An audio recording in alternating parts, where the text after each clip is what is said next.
Il y a un enseignant qui te dit que la réalité est un, unité parfaite, et l'autre te dit que non, la réalité est multiple. Et autour de ce postulat, chacun d'eux a développé sa spiritualité ou sa philosophie, si tu veux. Oui. Tu choisis soit la spiritualité du un, soit la spiritualité de plusieurs. Mais ça ne peut pas les mélanger. Quand tu as choisi une, tu perds la connaissance, la conscience de l'autre.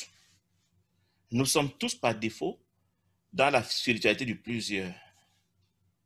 Oui. Maintenant, pour rentrer à la spiritualité du un, ça nous paraît incroyable. Un ami me disait une fois, tu veux dire qu'on doit être communiste? Ça a échoué en Chine, le communisme.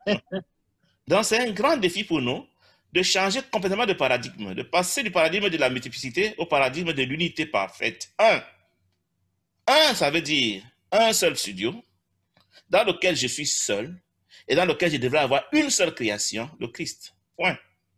Exactement. Donc, dès que j'ai déjà Wilfried, Désiré, Marie-Louise et Jean, j'ai déjà des potentiels adversaires avec lesquels je vais me disputer les ressources et créer ainsi le conflit. Et c'est bienvenu la fête de la séparation. Toutes mes créations sont le Christ comme moi-même, il n'y aura pas de conflit. Si tout se donne à 100% sans le Père de moi-même, il n'y aura pas de conflit. Donc, un cours amiral nous enseigne la physique du 1, la physique de l'unité. Vous voyez, en mathématiques, on a les nombres décimaux, c'est la base 10, je crois. Les nombres binaires, c'est la base 2, ainsi de suite. Il y a la base 8, il y a la base 16, l'autre base. Un cours amiral, c'est la base 1. Et il développe dans sa mathématique, il développe sa physique, il développe sa spiritualité sur la base 1. C'est une base que les scientifiques devraient saisir aujourd'hui et la développer. Ils auront développé un courant miracle sans connaître un courant miracle. Imaginons un univers où tout est opérationnel à la base 1. Il est enseigné dans un courant miracle. On sait bien enseigner des choses totalement abstraites auxquelles personne ne croit ou personne ne comprend. Pourquoi il n'y a pas de scientifique pour enseigner la base 1? Parce que je te réponds, parce que vous croyez que s'il y a le 1, il y a le 0. Donc, il y a les deux bouts toujours. S'il y a 1, c'est qu'il y a 0 aussi. Désiré, mais tu sais que dans les démonstrations mathématiques, il y a ce qu'on appelle l'axiome. L'axiome, c'est des conditions de base qu'on pose pour développer sa théorie. Donc, si on dépose l'axiome comme quoi le 0 est non admissible, comme c'est la base du ciel, ce serait un axiome. Oui. Dans tout développement scientifique, il y a des axiomes, des affirmations qu'on prend pour acquises dès le départ. Le 0, je l'exclus donc dans la base 1. Oui, mais peut-être que... Comme ça, sinon, c'est la dualité. Dès que j'ai dit 0 et 1, j'ai repris le binaire. Je suis à la base 2. Exactement, parce que si tu vois, tout le développement scientifique part sur ça. Sur le binaire. Ouais, sur le binaire. C'est ça. Même en électronique, il y a le moins et le plus. C'est ça. Sinon, on ne peut pas faire des tensions, on ne peut pas faire différents potentiels. On ne peut pas faire des formes, on ne peut pas faire des niveaux s'il n'y a pas le 0 et 1. Maintenant, la physique de Dieu dit qu'il n'y a que le 1. Tu dois le prendre. Parce qu'on est éduqué sur ça. Sinon, si on commence à développer le 1, on va l'accepter aussi comme on a accepté l'autre là. Et on va devenir Dieu sans s'en rendre compte. Parce que si on commence à penser en mode 1, on va changer automatiquement. Mais il faut dire que ce concept soit éventuellement envisagé comme étant un sujet d'étude à l'école. Imaginons la base 1, c'est-à-dire que le 0 n'est pas admis. Que peut-on en faire? À quoi peut ressembler un univers où seul le 1 est admissible? C'est le paradis, c'est le ciel, c'est ça l'univers de Dieu. Tous les autres univers commencent par le binaire, le dualisme, en montant avec la multiplicité. Dieu dit non, la vérité est dans l'unité parfaite, le 1. La base 0 serait quoi, Papa Guy?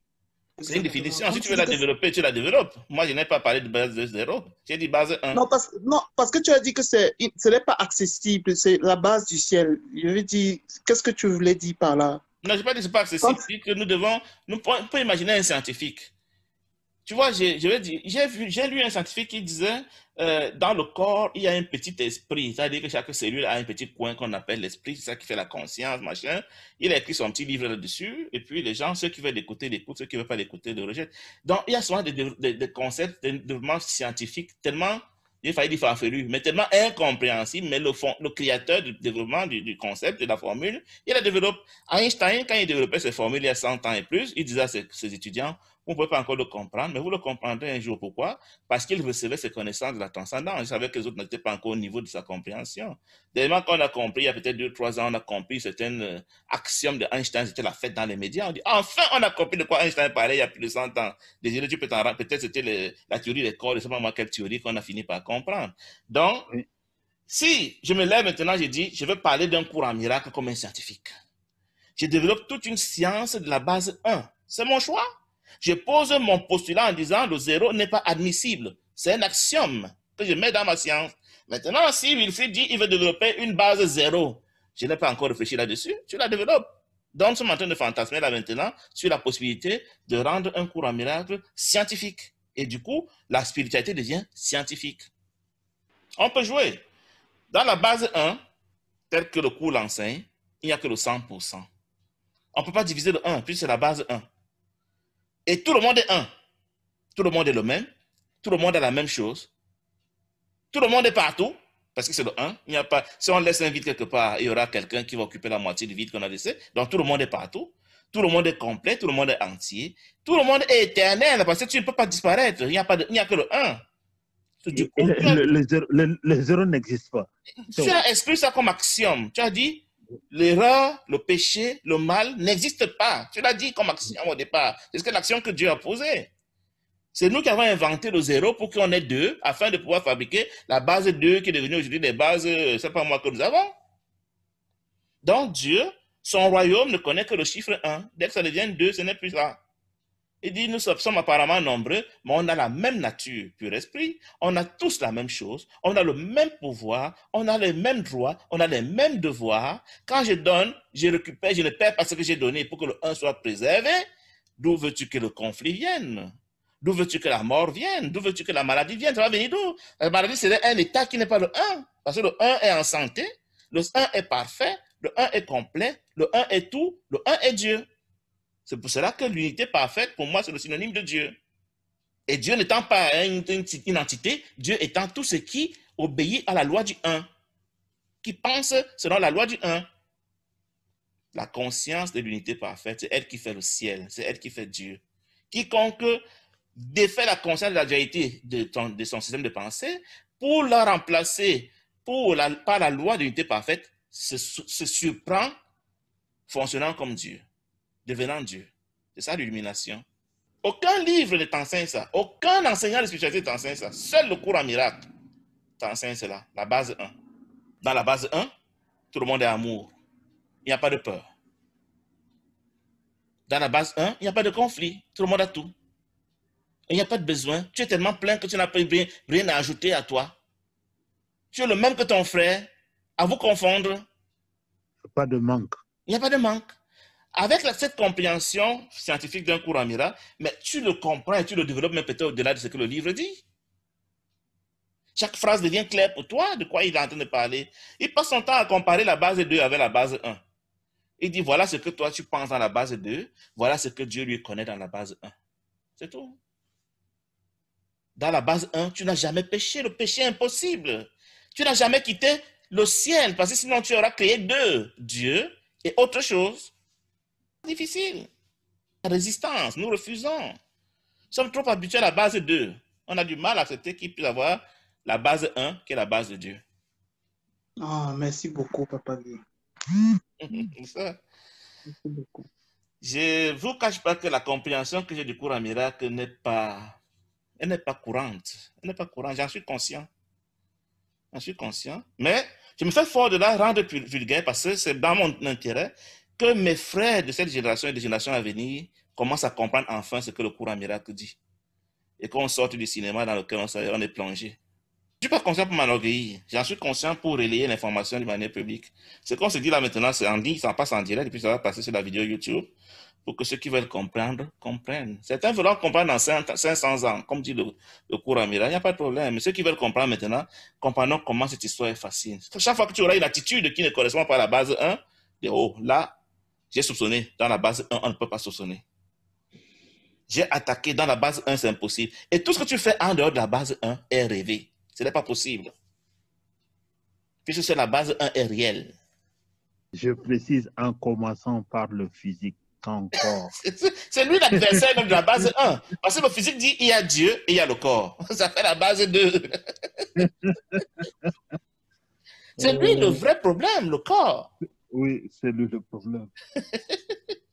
C'est un message qui fait peur. Quand les gens entendent ça, tous les frères qui croyaient comprendre le cours comprennent qu'ils ne comprenaient pas le cours. C'est la panique.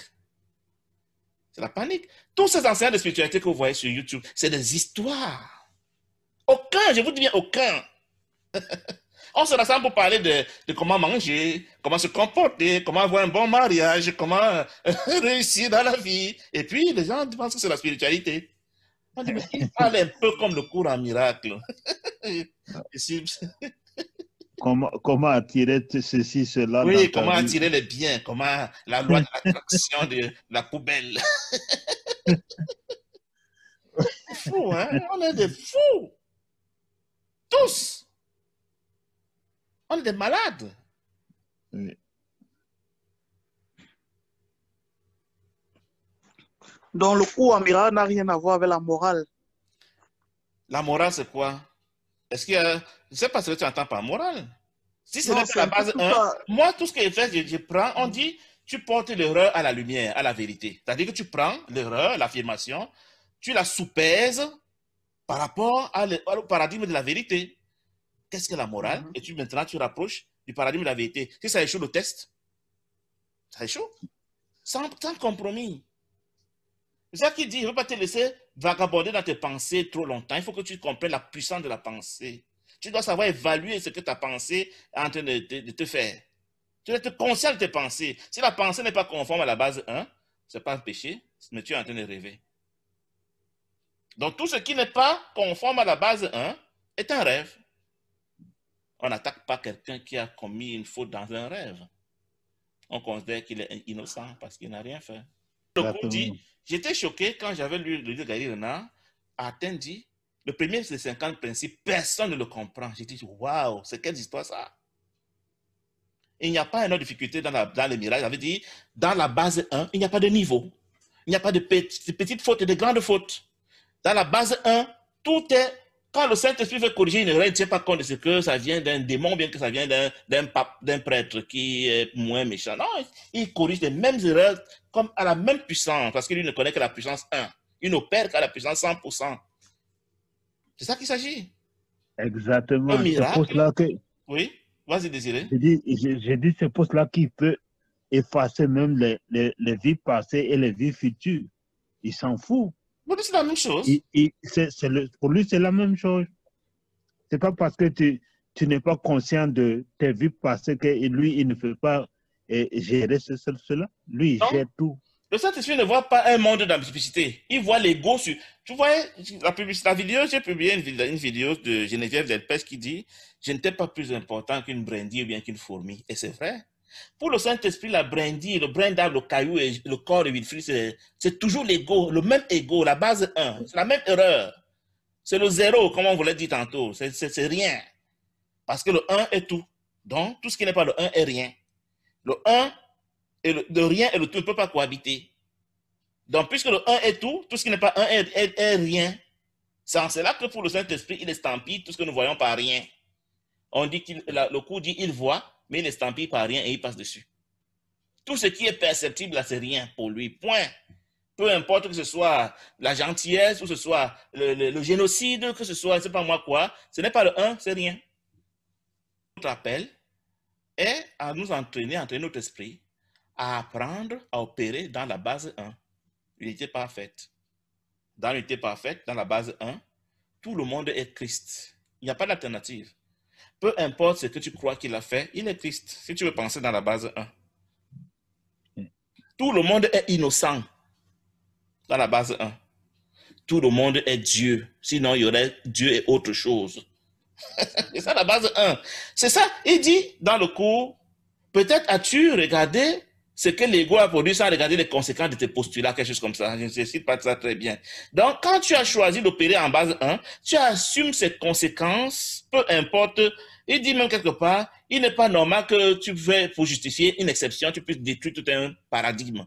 Parlant de la crucifixion, où nous avons cru que la crucifixion était plutôt pour glorifier Dieu, alors que la crucifixion, selon lui, c'était autre chose. Tu vois? Donc, la moindre erreur dans un système de pensée, dans un paradigme, l'annule complètement. C'est ça que quand souvent j'ai publié sur le cours sur Facebook, j'ai dit, mes frères, venez, on fait le procès du cours en miracle. Trouvons l'erreur. Trouvons l'erreur dans le cours en miracle, dans son paradigme 1. On aurait pu dire, je veux bien avoir le 1, mais moi je vais être différent de vous parce que je suis spécial. Non. Il assume le paradigme de l'unité parfaite. Il dit, tu es mon égal. Je n'ai pas d'ordre à te donner. Je ne peux pas t'imposer de te réveiller comme je ne t'ai jamais imposé de t'endormir. Une exigence de l'unité parfaite veut que ton réveil soit inévitable parce que tu ne peux pas avoir quitté le 1 réellement, si ce n'est en rêve.